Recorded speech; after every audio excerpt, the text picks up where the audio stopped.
Following a huge win last weekend, BU is back in the national rankings for the first time since 2020. Sporting a number next to their name, they'll host the Maine Black Bears for a weekend set, beginning with Game 1 right now on Hockey East. Time in the vicinity for Reed. But again, Maine will take over, not past Shaughnessy though. Chance for a break here. Shaughnessy in front to Reed, scores! Shaughnessy, and she does the right thing by passing it off to Reed. Reed has all the space in the world.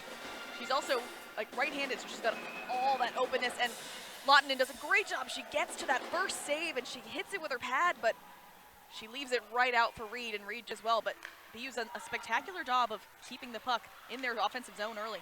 Second tries. And there's another one! Batted in on the backhand. Was incredible in the face-off circle. And here she gets a goal against her former team. And again, it's just the sticking in your positions on offense, and it's making sure you're in the right places.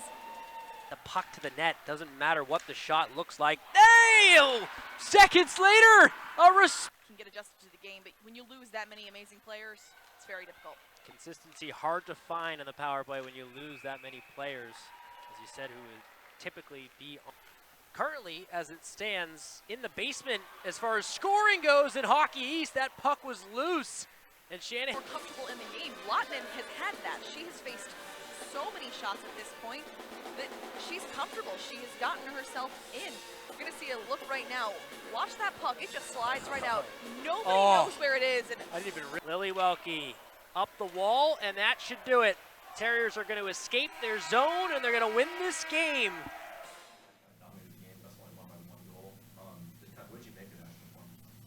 Yeah, not good enough, right? Obviously, happy we were able to find a way to win, but this team can play way better than that.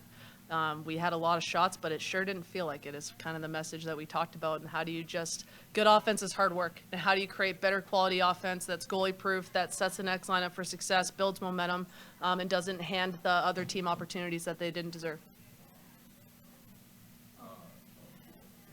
You didn't face many shots, especially for the first 2 periods. What are some things you do to just stay sharp, especially where a lot of the shots you did face were really good? Yeah, it's definitely tough not facing a lot of shots to stay in the game, but I really try to keep my mind calm by saying a few mantras like I'm calm and I play simple, that kind of stuff, and I just focus on the basics. Try not to think too much and just play my game, because thinking is no good. So.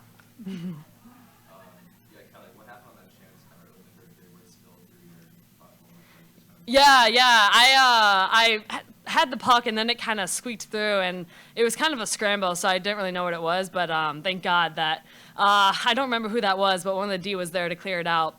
But definitely the D bailed me out a couple times, and yeah, they looked good out there, but obviously, we're a really good team, and it wasn't good enough, for sure, so.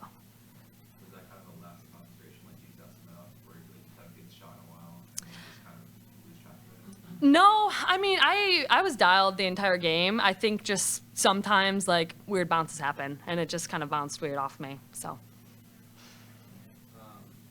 You guys look pretty good on the penalty kill, but no real high-quality chances on the power play. Can you just talk a little about both sides of special teams? Well, thinking about overthinking, yeah, I think we're overthinking on the power play. We need to be better. We have an extra player on the ice, so I like to think he can shoot the puck, recover rebounds. I think you could tell by even the pace of our passes, not knowing what we want to do before we get it. Simple deception.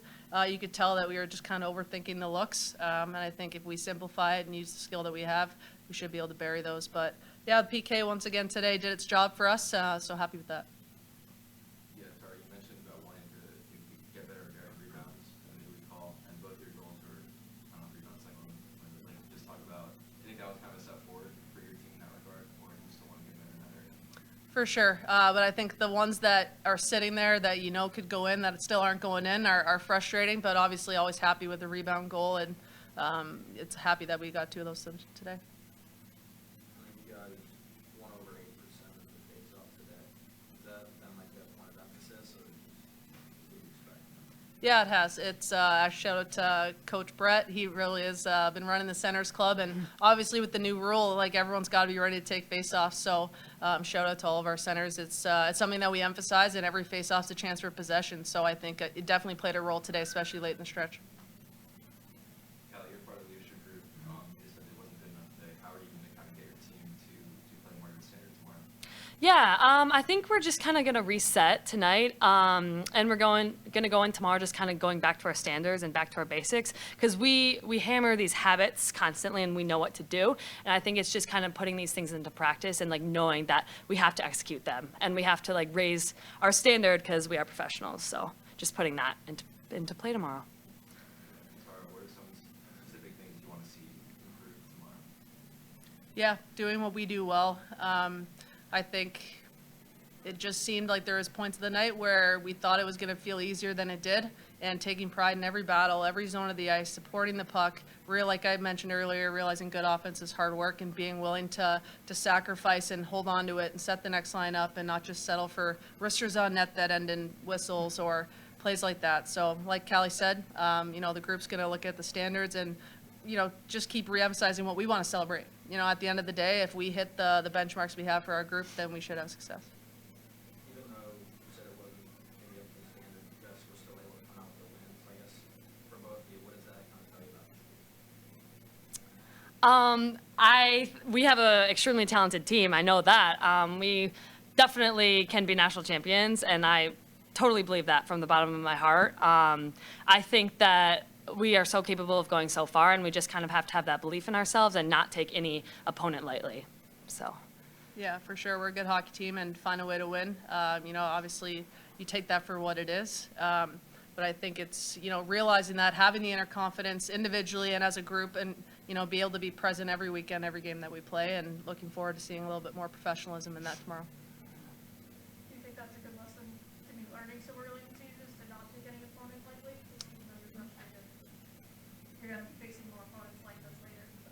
Yeah, 100%. I think these games are actually going to show what we're made of. Like I said last week, obviously weekends early in the year are easier to get up for. Playing ranked opponents are a little bit easier to get up for. And how can we take pride in every day, every practice, every game, every shift, and know that we're going to bring our best. So great lesson to learn right now.